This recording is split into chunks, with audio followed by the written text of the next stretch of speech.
احسب الناس ان يتركوا ان يقولوا آمنا وهم لا يفتنون وَلَقَدْ فَتَنَّا الَّذِينَ مِنْ قَبْلِهِمْ فَلَيَعْلَمَنَّ اللَّهُ الَّذِينَ صَدَقُوا وَلَيَعْلَمَنَّ الْكَاذِبِينَ۔ احباب گرامی، اللہ تعالیٰ کا مشکور ہوں کہ جس نے مجھے آپ جیسے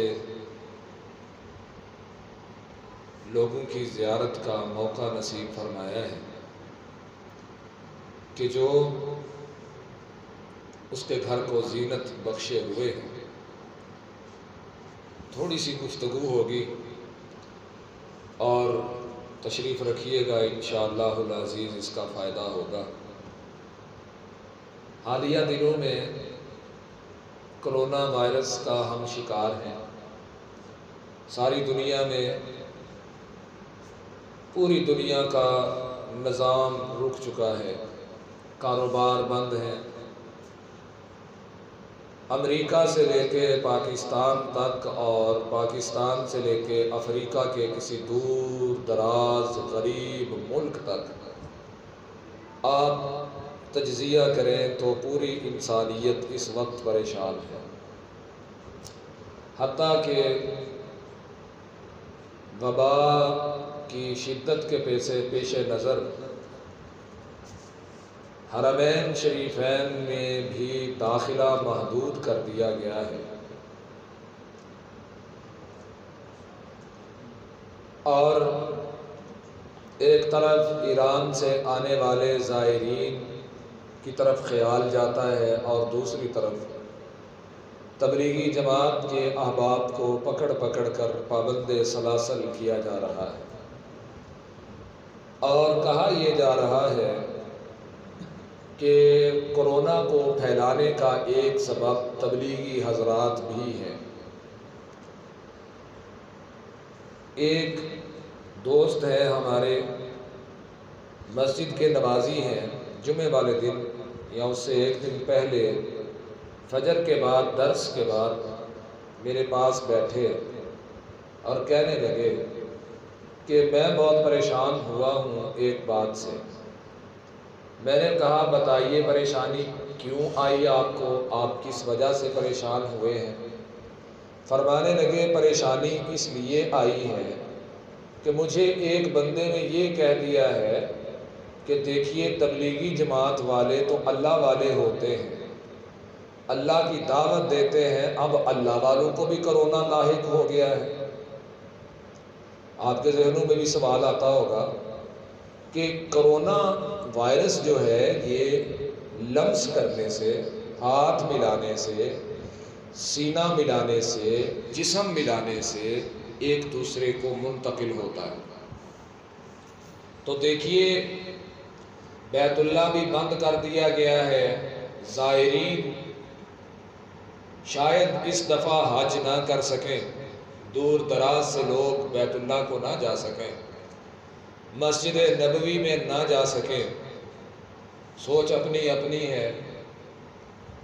تو پھر جو بے دین لوگ ہیں، جن کا توحید کے ساتھ واسطہ نہیں، اللہ کی وحدانیت کے ساتھ واسطہ نہیں، قرآن کے ساتھ واسطہ نہیں، حدیث کے ساتھ تعلق نہیں، وہ موقع تلاش کرتے ہیں کہ کس موقع پر بات کی جائے۔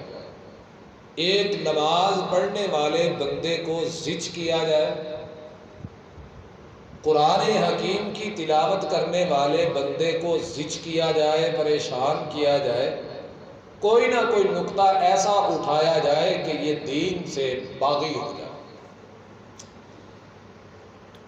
اس دوست کے سامنے بھی کسی ایسے ہی بندے نے سوال اٹھایا کہ دیکھ لیا اب تو بیت اللہ بھی بند ہو گیا ہے، مسجد نبوی بھی بند ہو گئی ہے، اور اب حالات یہ ہیں کہ تبلیغی جماعت جو اللہ والوں کی جماعت ہے، اللہ اللہ کی بات کرتے ہیں، اللہ کے رسول کی بات کرتے ہیں، اگرچہ بعض مسائل میں اختلاف ہے لیکن دعوت میں تو اختلاف نہیں۔ دیکھیے جی ان پر مرض آ گیا ہے، اب اگر وہ اللہ والے ہوتے تو ان پر مرض نہ آتا. یہ بہت بڑی بھول ہے.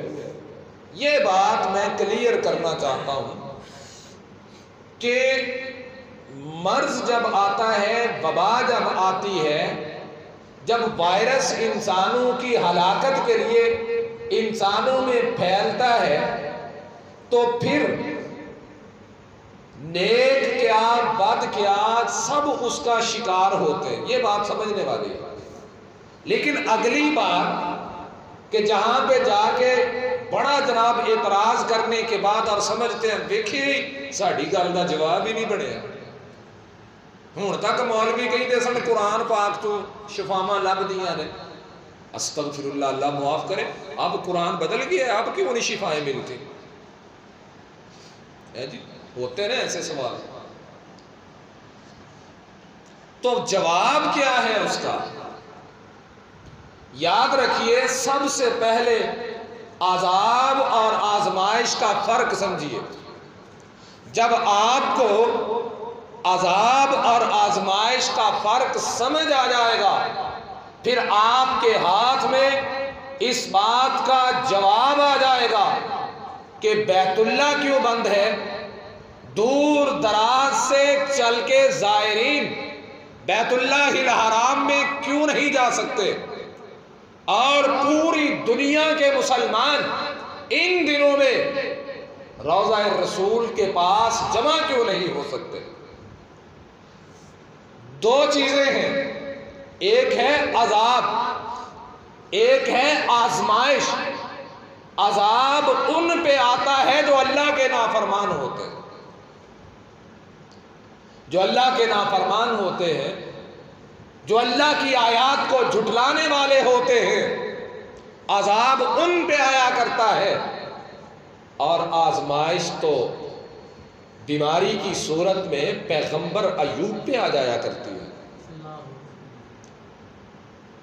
مفسرین لکھتے ہیں کہ حضرت ایوب علیہ السلام پر 18 سال بیماری رہی. تھوڑے ہوتے ہیں 18 سال، عمر کا ایک حصہ گزر جاتا ہے، بندہ جوانی سے بڑھاپے میں ڈھل جاتا ہے 18 سالوں میں. ہم پتہ کیا سمجھتے ہیں؟ رشتہ کرے نا لڑکے کا، پاجی منڈا کی کرتا ہے؟ وہ کہندے نے منڈا وارڈا چ لگا. تنخواہ کنی لے رہے ہیں؟ وہ کہندے نے جی 20,000 روپیہ تنخواہ لے رہے ہیں، 30,000 روپیہ فضل ربی ہو جاتا ہے. کہتے ہیں کہ نہیں؟ ہم نے فضل سمجھا ہے دنیا کے مال کو، ہم نے فضل یہ سمجھا ہے. رحمت کائنات محمد الرسول اللہ صلی اللہ علیہ وسلم کی مجلس میں ایک بندہ بیٹھا ہوا، بیماریوں کی بات چل نکلی. وہ کہنے لگا مینوں تے آج تک تاب بھی نہیں چڑھیا، مجھے تو آج تک بخار بھی نہیں ہوا. پتہ کیا ارشاد فرمایا مدینہ کے تاجدار نے؟ آقا نے فرمایا تو اللہ کی رحمت سے دور ہے. یہ مومن پر جب بیماری آتی ہے، جب ایک مسلمان پر آزمائش آتی ہے، تو وہ آزمائش اس کے لیے آزمائش نہیں ہوتی، وہ بیماری اس کے لیے بیماری نہیں ہوتی، بلکہ اللہ اس بیماری کی وجہ سے اس کے گناہوں کو معاف فرما دیتا ہے. حتیٰ کہ جب وہ دنیا سے جاتا ہے بالکل گناہوں سے صاف ہو کے جاتا ہے.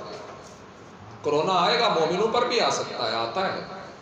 لیکن اگر کوئی مومن اس مرض کا شکار ہو کے دنیا سے جائے گا تو یاد رکھیے گا، آپ کے علاقے میں سے موت سے ڈر کے کوئی بندہ اس کے جنازے کے پاس نہ بھی جائے، وہ مومن ہوا، عرش والا اللہ اسے جنت عطا فرما دے گا.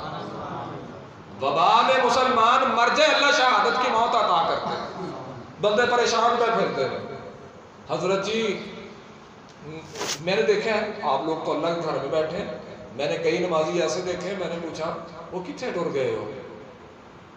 عجیب باتیں کرتے ہیں یار. وہ جی تھوڑے تو پابندی تو کوئی نہیں نا، ٹائم کٹ بات نہیں کوئی چکر نہیں.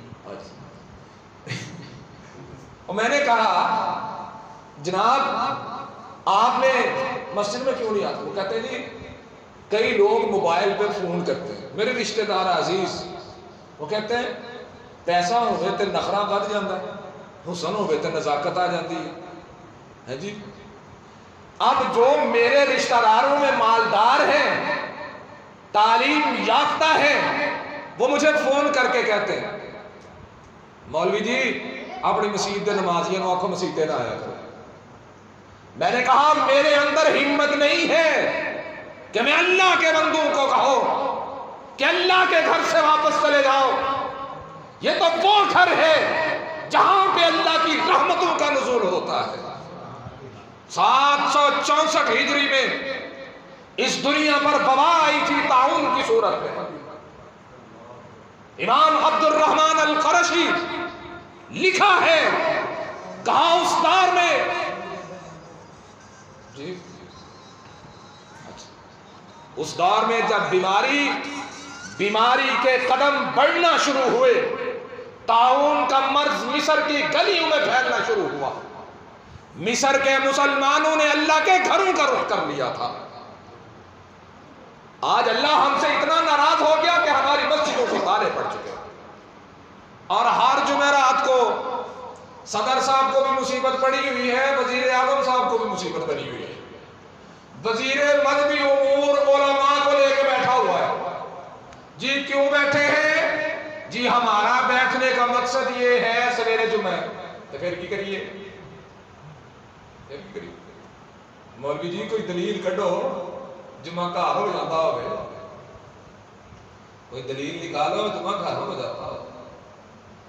تاریخ بیان کرتی ہے اس امت پر جب امراض آیا کرتی تھی، اس امت کے بڑے کہا کرتے تھے اللہ کے گھروں کا رخ کرو رب ناراض ہو چکا ہے، اور آج تاریخ کو جھٹلایا جا رہا ہے، حقائق کو نسخ کیا جا رہا ہے۔ وہ امت جسے مسجدوں سے شفائیں ملا کرتی تھی، آج اس امت کو کہا جاتا ہے گھر بیٹھو مسیحتے نہ آیا، گھر بیٹھو مسیحتے نہ آیا۔ ہم جس سے ناراض ہوں اس کے لیے اپنے گھر کے دروازے بند کر لیتے ہیں، کیوں جی کبھی کھولے شریکے جو کسی کو ناراض ہو جاؤ تسی تو دے واسطے دروازے کھولے جائے، کبھی کھولے دروازہ اسی کے لیے کھلتا ہے جس کے لیے ہم چاہتے ہیں، اور یہ اللہ کا گھر ہے، کسی مولوی کی آماجگاہ نہیں ہے۔ اس گھر کا دروازہ بھی اسی بندے کے لیے کھولے گا جس کے لیے اللہ چاہتا ہے۔ آج ضرورت ہے یہ امت اجتماعی طور پہ اللہ سے معافی مانگے۔ میں حیران ہوتا ہوں سیانے لوگوں کو، شہر کے لوگوں کو، میں جے غلط ہوگا تو میرے بعد اصلاح کرنا ہے۔ ابو بکر عارف صاحب تسی اصلاح کرنا ہے، میڈیا تو تہاڈا بڑا تعلق ہے جی، اخبار پہ خبریں پڑھتے ہو، ٹی وی دیکھتے ہو، ہر جمعرات کو یہ جو ٹی وی پہ اینکر بیٹھے ہوئے ہیں، یہ جناب اب ایک نیا سسٹم آ گیا، آن لائن نماز، آن لائن نماز، آن لائن، لو جی وہ نمازاں نہیں آن لائن ہو گئی ہیں، اللہ معاف کر دے، آن لائن نماز پڑھو جی آن لائن، اور پھر فتوے لینے کے لیے علماء کو ٹی وی پر بٹھایا جاتا ہے، دلیلیں نکال لی، علماء کرام کو اتنا مجبور کیا گیا، اتنا ڈرایا گیا۔ اب دین اسلام آسانی کا دین ہے، دین یہ تو نہیں کہتا کہ بندے کو بن کے مار دو، سوٹ دو، ساڑ دو، دین تو آسانی دیتا ہے، اور اللہ کا فضل ہے ہم بھی دین پڑھنے والے لوگوں کو آسانیاں دیتے ہیں۔ لیکن جو نقطہ میں آپ کے سامنے رکھنا چاہتا ہوں وہ نقطہ یہ ہے، آپ نے کوئی ایسی خبر سنی کہ دوسرے دن وزیر اعظم صاحب بیٹھ کے جناب کبھی 10 بندوں کو لے کے بیٹھے ہوئے، کبھی 20 بندوں کو لے کے بیٹھے ہوئے، کبھی جناب ٹی وی پہ آ رہے ہیں، کبھی ریڈیو پہ آ رہے ہیں، کبھی انہوں نے کہا ہو کہ ساری قوم مل کے اللہ سے معافی مانگو، اور میں ایک کام کرنے جا رہا ہوں، وہ کام یہ ہے کہ میں اپنے ملک سے تمام قسم کا سودی نظام ختم کر رہا ہوں۔ فتویٰ لینے کی ضرورت پڑی تو صدر مملکت مصر جا پہنچے، فتویٰ لینے کی ضرورت پہنچی، ضرورت پڑی فتویٰ لینے کے لیے سعودی عرب جا پہنچے، ایک بات قرآن میں اللہ بیان کرتا ہے، کہو میں کہتا ہوں رحمتیں روٹھتی کب ہیں؟ جب قوم اللہ کے ساتھ جنگ شروع کرتی ہے، کہ اللہ کے ساتھ یہاں پہ جنگ نہیں ہوتی۔ اللہ قرآن میں کہتا ہے سود چھوڑ دو، یا فاذنوا بحرب من اللہ ورسولہ، یا اللہ اور اس کے رسول کے ساتھ جنگ کے لیے آ جائے۔ کون سا بینک ہے، کون سا وزیر خزانہ ہے کسی مسلمان مملکت کا کہ جس نے ٹی وی پہ آ کے یہ کہا ہو کہ آج سے ہم اپنی معیشت کو سود سے پاک کرا دیں؟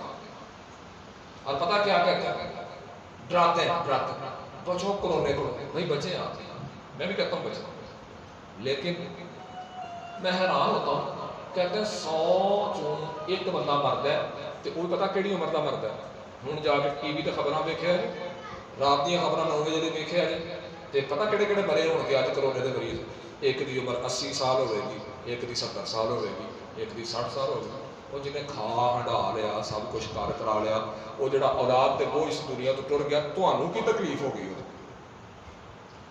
جناب مردہ کسی کے گھر میں روتے ٹی وی پر بیٹھے ہیں کریں، ہائے کرونا، قاتل کرونا، قاتل کرونا، قاتل کرونا، اتنا ڈرایا کام کو، اتنا ڈرایا کام کو، اتنا ڈرایا کام کو کہ کہا جناب کہتے کیا ہے؟ ایک نکتے کی بات کہتے ہیں سانس کی وجہ سے یہ بیماری پھیلتی ہے۔ اس وجہ سے سانس کی وجہ سے کھنگو ہونا، چھکا نہ مارو، انہوں کی وجہ تو یہ پھیل گئی ہے۔ تو ہوں جدوں مر گیا ہوں وہ سا کتوں لین دیا، وہ مر گیا بیچارہ، دنیا تو ٹر گیا، اور ہوں وہ جنازہ کیوں نہیں پڑھا دیں؟ ہوں وہ جفے مارتا پہ، ساہ نہیں لے گیا، ہوں تو سال ہے ہی نہیں رہا، ہوں تو کھنگ ہوتی نہیں پئی، اب کہاں سے آ گیا؟ ہاں، اور حافظ شامی ظہیر صاحب نے کہا ہے، انہوں نے کہا ہے اور مسلمان ہیں ہم، ہمارا اور چائنا والوں کا فرق ہے، ہمارا اور امریکہ والوں کا فرق ہے، ہمارا اور اٹلی والوں کا فرق ہے، ہمارا اور کائنات کے تمام ممالک کا فرق ہے۔ کیوں؟ وہ عرش والے کو مانتے نہیں ہیں، ہم اسے اپنا مشکل کشا مانتے ہیں، ہم رحمت کائنات کی اتباع پیروی کرتے ہیں۔ اور کائنات کے تاجدار نے پتا کیا فرمایا؟ آپ نے فرمایا جس کبھی بھی کسی مریض کو دیکھو نا تو یہ کہہ دیا کرو الحمدللہ الذی عافانی مما ابتلاک بہ وفضلنی علی کثیر ممن خلق تفضیلا۔ اللہ تیرا شکر ہے تو میرے تندرستی عطا کی تھی، جدے وچ تو میرے بھرا نوں مبتلا کیتا، مینوں اس بیماری وچ مبتلا نہیں کیتا، تے مینوں تو بڑیاں ہی فضیلتاں عطا کیتیاں۔ کسے بیمار نوں ویکھ کے آ دعا پڑھ لو، تانوں کدے مرض نہیں لگے گا۔ یقین کر لو نبی پاک دی گل تے، تسی یہ دعا پڑھ کے جڑا مرضی مردہ نوا دیو، کرونا چھڈ کے کرونے دا پیو بھی آ جائے تانوں کچھ نہیں لگا ہوگا جی۔ تو اس لیے بات کرتے ہیں آپ کے ساتھ، اللہ تعالیٰ آپ کو جزائے خیر عطا فرمائے جی۔ تو بات جو میں آپ کو جس پوائنٹ پہ لے کے جانا چاہتا ہوں وہ یہ ہے، بیماری مومن کو بھی آتی ہے اور کافر کو بھی آتی ہے، اور مومن پر بیماری رحمت بن کے آتی ہے۔ پتہ کیسے رحمت بن کے آتی ہے؟ یہ تو ایک مرض ہے، کھانسی لگتی ہے، بخار ہو جاتا ہے، بندہ تنہائی اختیار کر لے، خوراک کنٹرول کر لے، ٹھیک ہو جاتا ہے۔ لیکن ایک مرض ایسا ہے، ایک بندے کی دونوں آنکھیں ضائع ہو جائیں، کتنا بڑا مرض ہے، کتنی بڑی بیماری ہے۔ ایک بندے دیا دونوں اکھاں ہی ضائع ہو جان، وہ اکھاں تو نظر ہی نہ پوے کچھ، چنگا بڑا بہندا ہے پیا نال، تھوڑی دیر بعد اس کی آنکھیں ختم ہو جاتی ہیں۔ اب جس بندے کی آنکھیں ختم ہو جائیں، اب وہ کتنی بڑی مصیبت میں آ گیا۔ اگر وہ مومن ہے، مسلمان ہے، اور مسلمان وہ ہوتا ہے جو بیماری پر صبر کرتا ہے اور شکر کرتا ہے۔ اگر وہ مومن اور مسلمان ہے، نبی کریم صلی اللہ علیہ وسلم کا فرمان ہے، دو آنکھیں جس بندے کی ضائع ہو گئی اور وہ صابر رہا، شاکر رہا، ایمان کی حالت میں دنیا سے چلا گیا، اللہ ایسے بندے کو بغیر حساب کی جنت عطا کرتا ہے۔ مسلمانوں کے لیے بیماری بھی رحمت ہے۔ تو اس لیے اگر کوئی آپ کے سامنے یہ اعتراض کرے کہ دیکھو جی عذاب آ گیا، ہوں تو ہوں دیکھو کیسا عذاب آیا، اب اگر کوئی یہ اعتراض کرے دیکھ لیجیے نمازاں نہیں بچاؤں بندے کو بیماریاں کو. آپ کو کس نے کہا نمازیں بیماریوں سے بچاتی ہیں؟ کس نے کہا؟